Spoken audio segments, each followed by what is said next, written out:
The CNBC app. Global market news in one place. Customizable sections and personalized alerts. Stocks tracking, interactive charts and market insights all in your hands. Stay connected. Stay informed. Download the CNBC app today. A very good morning and warm welcome to Squawk Box Europe. I'm Juliana Tadalbaum here with Steve Sedgwick in the studio and Karen Cho. These are your headlines this morning. U.S. tech giants announced more than $50 billion in UK investment as President Trump touches down for an unprecedented second state visit.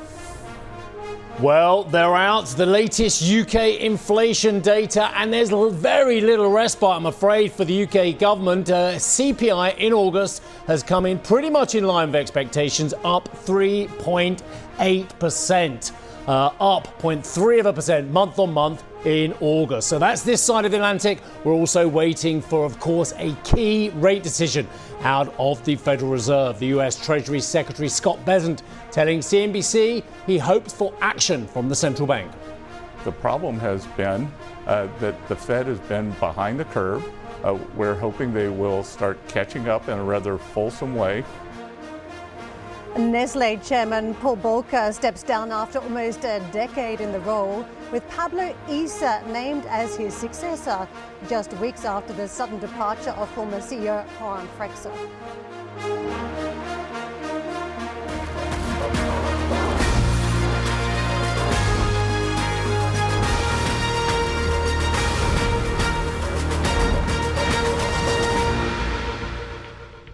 Kind of done it. We had the breaking news on the UK, and it is what it says. August services, I can add that, up 4.7% year on year, which pretty much matches those wage increases that we saw in the previous 24 hours. So I'm afraid services and UK wages are still way too hot for comfort for the Bank of England to feel more comfortable cutting interest rates more aggressively. Of course, we are in a cutting cycle at the moment, but for the government, this is bad news galore, because let's get this in order. If the interest rate has to stay higher because the inflation rate is staying higher, that means your financing costs stay higher, which means your deficit from your budgetary rules stay higher, which means, I don't know, we have to find more productivity from the UK economy. Oh, hang on a second, the OBR is about to downgrade that. Or you have to raise more debt, or you have to cut spending as well. This government ain't going to cut spending, of course, especially with Keir Starmer facing a threat from the centre-left, with the Mayor of Manchester, Andy Burnham, I'm getting a lot of information in here, creeping up the rails, even though he hasn't got a seat in Parliament, which is a slightly tricky thing if you want to be the leader of the country. So it's tricky for Rachel Reeves, and it's tricky for Keir Starmer. You left one option out. Did US I? to the rescue. Who? US to the rescue. President Trump coming in with his tech entourage, bringing the growth. Yeah. That's what Keir Starmer's hoping for anyway. Yeah, we have to go to Cuba Gooding Jr. again. Show me the money. Show me the money. We have all these growth initiatives. She announced them all last year in a way. We've got all this brilliant tech stuff coming out. Show me the money. Show me how this turns into UK growth. It looks great. Yeah. It looks great, and I agree, and I'm not going to be churlish about it. But if it doesn't turn into better growth figures for the UK, well, where's the win? Well, I think the UK desperately needs job creation right now, and they need a break on inflation. And we'll see which of those, if either of them, actually comes through. Now, in terms of the U.S. to the rescue, President Trump has arrived in the UK to start his state visit. He will be formally welcomed by Windsor Castle by the royal family today and join a parade, military display, and state dinner before meetings with Prime Minister Keir Starmer and business leaders tomorrow.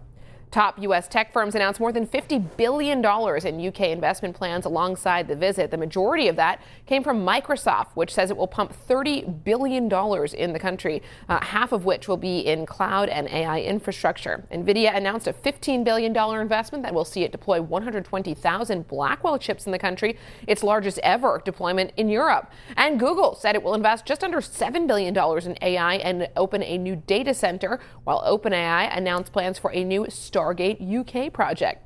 The CEOs of NVIDIA, Microsoft, and OpenAI are set to join the heads of investment giants BlackRock and Blackstone at events in the UK this week. Meantime, British healthcare giant GSK announced plans to invest $30 billion in the U.S. ahead of the visit, becoming the latest pharma company to grow its U.S. footprint in the face of tariff threats. U.S. Commerce Secretary Howard Lutnick said the plan creates tens of thousands of U.S. jobs and means medicines and technologies are, quote, manufactured right here on U.S. soil where they belong.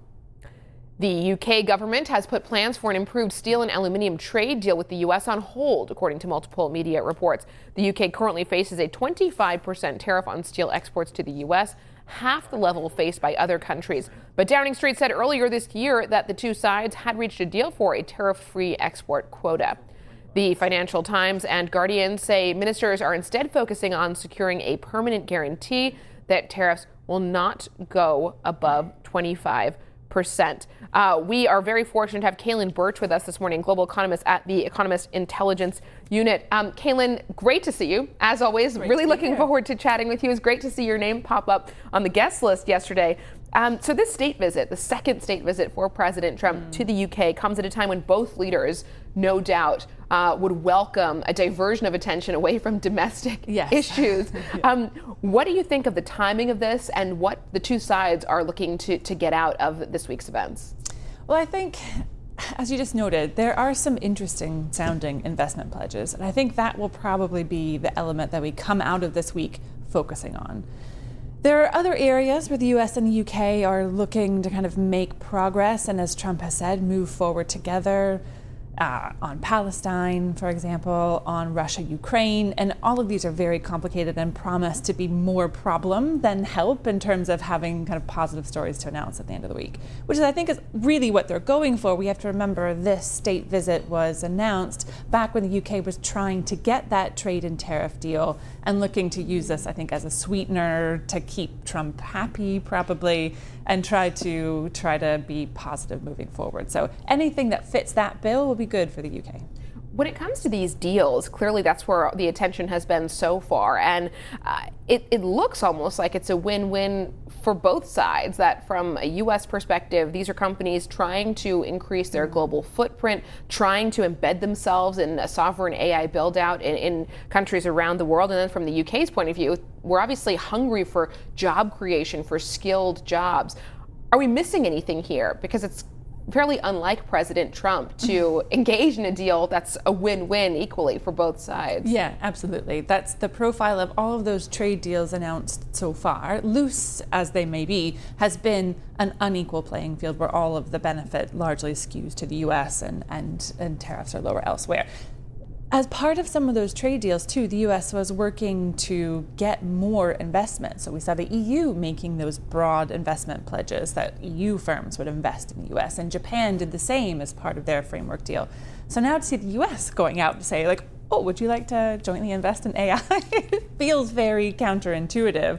But as you noted, anything that kind of aligns two big markets. Remember, this is not the U.S. negotiating with India. It's not the U.S. looking to kind of jointly develop something with Indonesia. It's two very closely aligned, similarly structured economies that have complementary strengths in financial services, in tech, in advanced manufacturing, all these things. So it's a win-win, not something we're used to seeing from this administration. Caitlin, the read from Juliana was about both sides needing this as well. But I want to concentrate on the US as well, on Mr. Trump as well. His net approval rating is -14, according to the latest Reuters Ipsos survey. 42% approval rating, 56% disapprove rating as well. How much does that matter at the moment to the president, given the fact that he's not facing re-election at any stage? We have a long time till the midterms as well. And he has brought back a lot of money through whatever way you want to look at it, through tariff policy or from encouraging companies to reshore or nearshore or homeshore. How much do negative approval ratings actually matter for the president at the moment? I'm not sure they matter very much in reality. I mean, as you noted, we are a long way away from the midterms, and we do tend to see kind of in the moment approval ratings or kind of views on how the economy is doing, informing how people vote. But we also have seen a widening polarization in the US, where every presidential election of the last 4, really, but it's been growing that way for a while, have come down basically to a 50-50 split with a handful of people in the middle deciding what happens. So the purples are the key as ever in 4 or 5 states, but they don't matter yet. And there aren't that many of them anymore either. People, I think, largely know what it is they think. As we've gotten this polarized political landscape and with it a polarized media landscape in the US. Oh my goodness, I really noticed that, even with our own affiliate, if I can say this, MSNBC, and then I switch over and I look at Fox, and wow, same story. It looks so incredibly different. Can I ask you though, just if I move on, about the economy? The latest retail sales figures were quite extraordinary. We had them in the last 24 hours as well.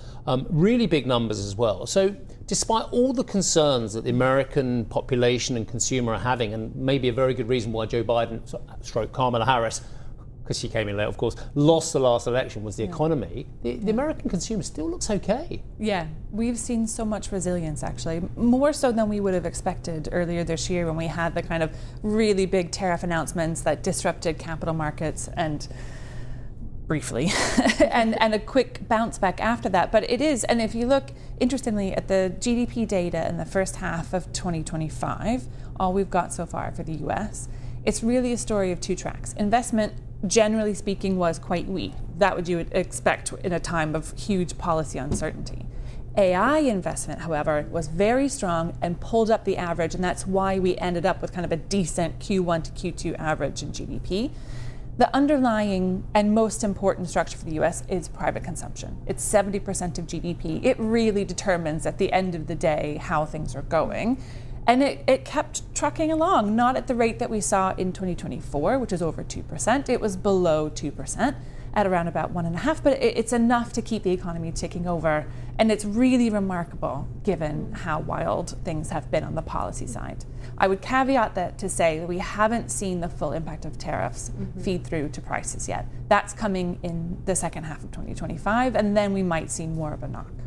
Caitlin, Steve asked you about how much President Trump's approval ratings matter to President Trump. From Starmer's point of view, we know that the British public is disapproving of the U.S. president. We've already seen glimpses of the protests impacting the trip with the giant projection of President Trump and Jeffrey Epstein on Windsor Castle yesterday. There's certainly some concern, I think, running through the leadership here that protests could derail Starmer's agenda. But how much does it matter to Starmer, given he's clearly focused on the economic benefits of strengthening ties with the United States? So to what extent does that actually factor in, do you think, to Starmer's approach here? I think it definitely does. And we know that Trump is sensitive to these image things and thinking about how he comes across, and he's very aware of that. So, I mean, we've seen preparations tend in that way to make sure that essentially, again, if I can say this, Trump is a bit cosseted and a bit kind of packed in cotton wool. There's the parade happening tonight. It's happening fully within the castle grounds at Windsor. He's not basically going to be let out onto the street where he could be embarrassed, basically. The political side of things and the image side of things is very important. But yes, I would imagine that Starmer will focus as much as physically possible on the economic side of things. He did get, loose as they may be, one of the earlier trade deals. He has secured lower tariffs than even other significant U.S. economic partners. We have to remember that. 10% is still much higher than what we had before, but it is better than what everybody else has gotten, essentially. And if we can get investment on top of that, that is a win that comes, as you said, at a very politically sensitive time. It's very clear, and has been to all of us for decades, that if you get the economy right, you have got a very good chance of winning midterms and elections generally across the board as well. Let's park the economy there. What else are the biggest threats or challenges for Mr. Trump and the Republicans at the moment? It's such a delicate moment in the US now too, just days after Charlie Kirk, the conservative political activist, was killed in the US. And there's been a huge ramp up of rhetoric between the right and the left, but really, generally speaking, about this issue of free speech and kind of open politics and the like. And we actually have seen the Trump administration members, including the Homeland Secretary, talking about free speech when they go abroad. So really using this the kind of open politics and defending free speech as a way of also allowing more right-wing politics into the kind of mainstream, the public sphere. They've been using that as a key message when they go out to the rest of the world. We've seen that in meetings between Vance, for example, and his European counterparts earlier this year, at the security conference with that really telling speech. So I think that is something that we have to remember too as crucial context. This happened just days before and will be shaping Trump's view. I'm curious to see how much of a focus on kind of free speech and defending the kind of political square and allowing all parties to participate, conservative or no. But I would be surprised if Trump doesn't work it in. It will certainly be raised, I'm sure, at the press conference at the end, which is going to be the most fraught moment, I think, for UK special advisors. Kaylin, we love to see you. I'll echo what Juliana said as well. It's always nice to see you. So thank you very much indeed for joining us. Kaylin Birch, Global Economist at the Economist Intelligence Unit. Coming up on the show, Reset the Clock. A framework deal between Washington and Beijing is set to put TikTok's US operations under the ownership of Silicon Valley heavyweights. We'll bring you all the details. Plus, we're going to count down to today's Fed decision and what's set to be one of the most politicized FOMC meetings in memory, with Stephen Mirren and Lisa Cook both voting. Who'd have thought it? And today we'll see Europe's largest IPO in 3 years as the alarm services company Verisure prepares to list in Sweden. We'll hear from the CEO, Austin Lally, this hour.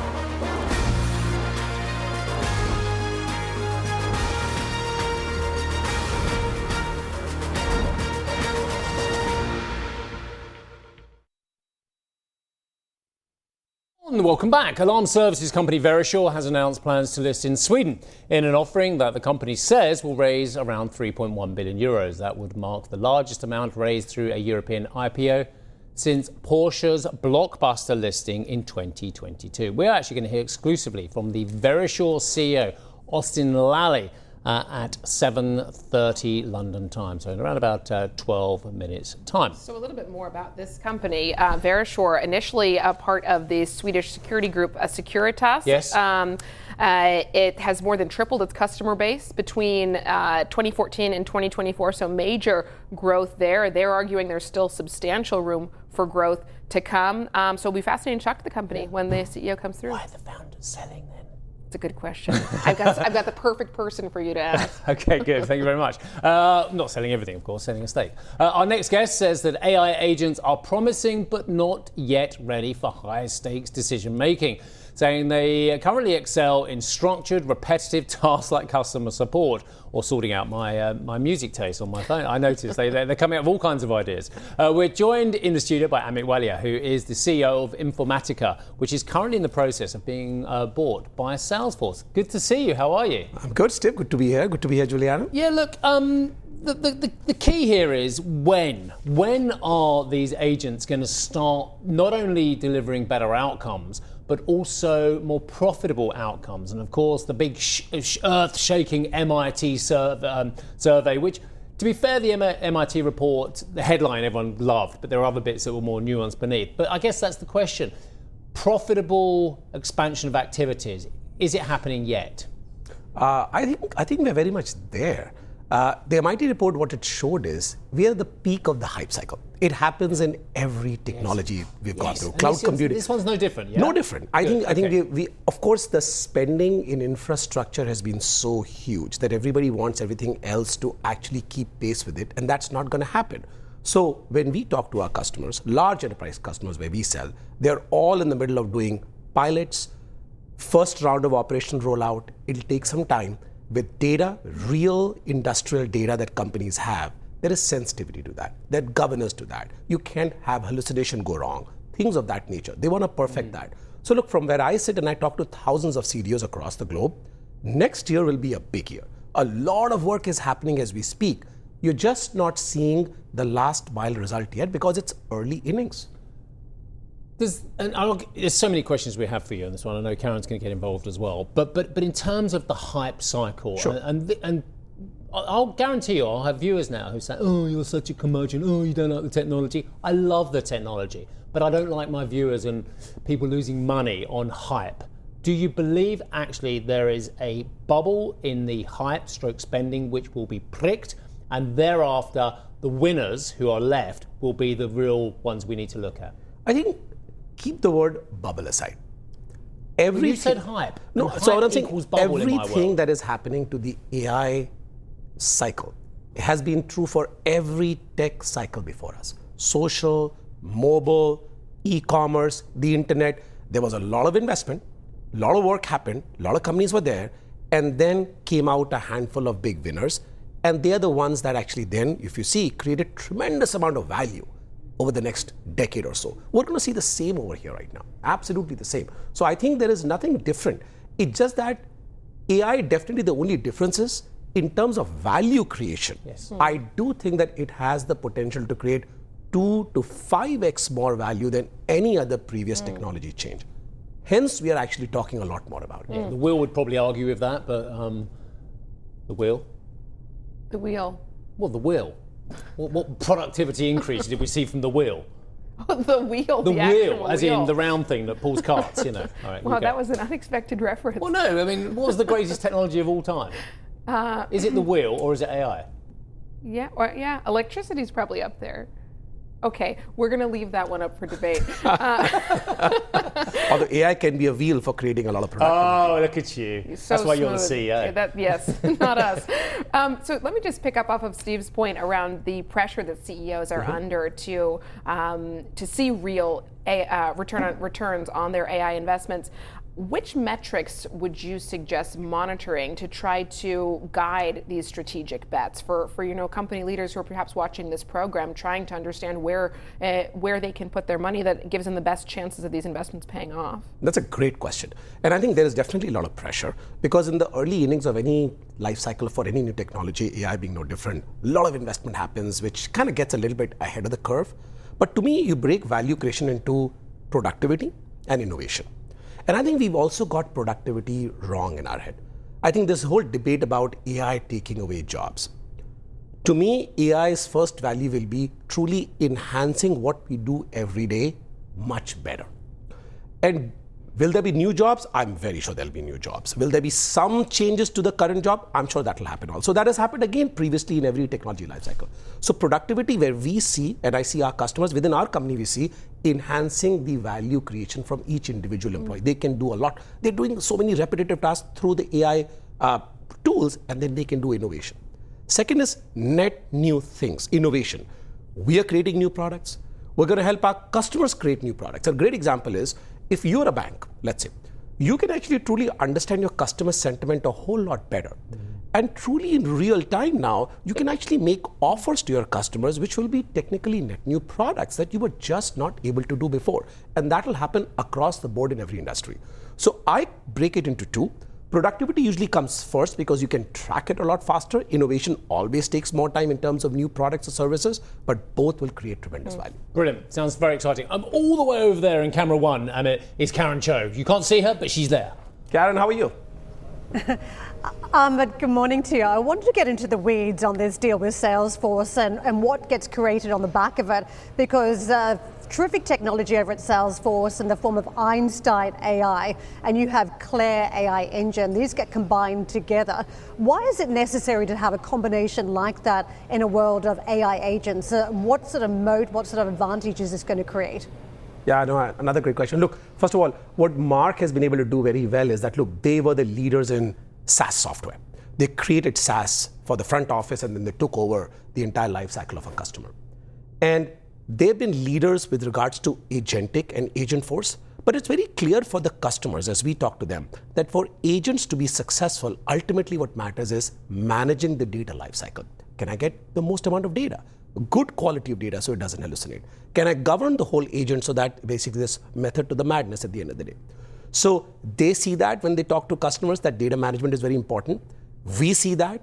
They obviously will help us take our Claire innovation and truly put it on steroids. And the value we can create for our joint customers and many more customers that they have for Agent Force in front of our customers, for both the things we talked about, whether it's productivity or innovation, will be the value that we'll create. It's all about agentic AI, true operational agentic AI for enterprise customers.